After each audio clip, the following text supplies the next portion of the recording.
Assalamualaikum warahmatullahi wabarakatuh. Materi kita hari ini adalah perencanaan alat-alat sistem evaluasi pembelajaran. Apakah perencanaan itu?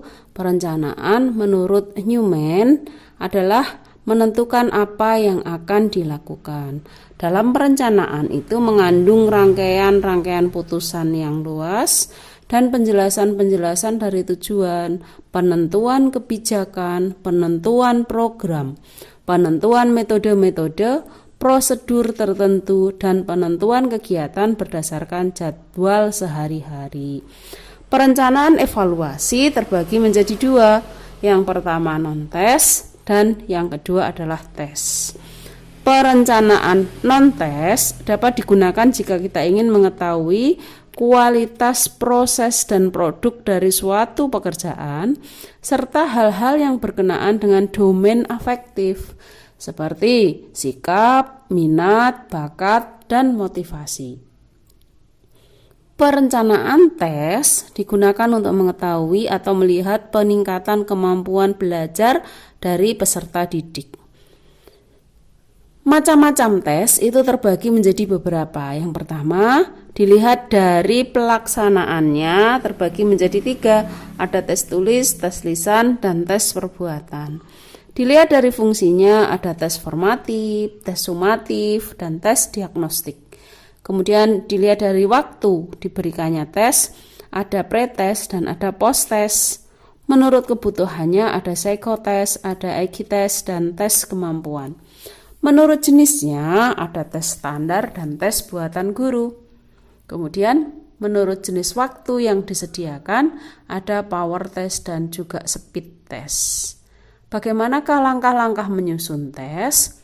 Yang pertama, menentukan atau merumuskan tujuan tes. Yang kedua, mengidentifikasi hasil-hasil belajar atau learning outcomes yang akan diukur dengan tes itu. Yang ketiga, merinci mata pelajaran atau bahan pelajaran yang akan diukur dengan tes itu. Yang keempat, menyiapkan tabel spesifikasi.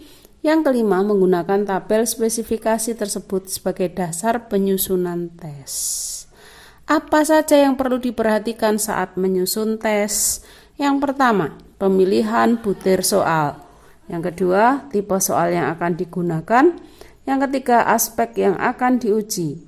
Keempat, format butir soal. Yang kelima, jumlah butir soal. Yang keenam, distribusi tingkat kesukaran butir soal. Yang ketujuh, kisi-kisi tes. Untuk non-tes, apa saja yang bisa digunakan? Yang pertama adalah rating scale.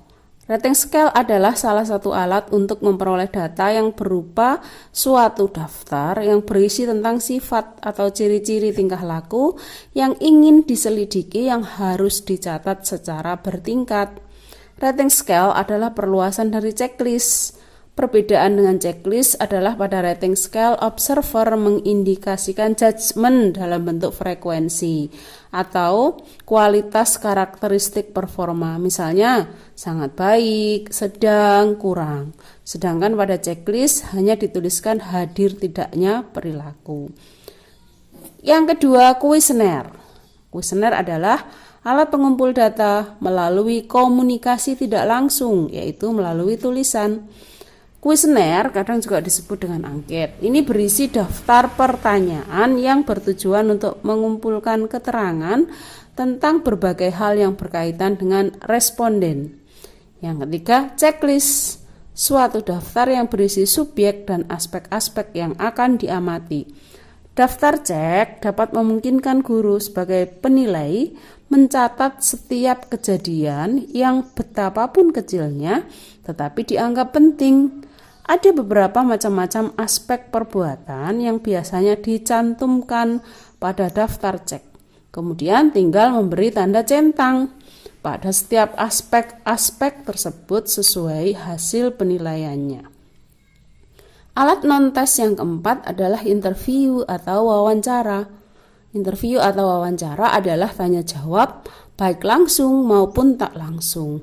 Tujuannya untuk menjelaskan suatu kondisi tertentu, melengkapi penyelidikan ilmiah atau untuk mempengaruhi situasi atau orang tertentu. Interview terbagi menjadi dua. Yang pertama, interview terpimpin atau terstruktur atau sistematis, di mana pertanyaan dan kemungkinan jawaban sudah disiapkan pewawancara. Kemudian yang kedua, interview tidak terpimpin atau bebas, di mana responden itu bebas memberi jawaban. Alat non-tes yang kelima adalah observasi. Observasi adalah cara menghimpun bahan-bahan keterangan atau data yang dilakukan dengan mengadakan pengamatan dan pencatatan secara sistematis terhadap fenomena-fenomena yang sedang dijadikan sasaran pengamatan. Guru bisa membuat kolom observasi sendiri.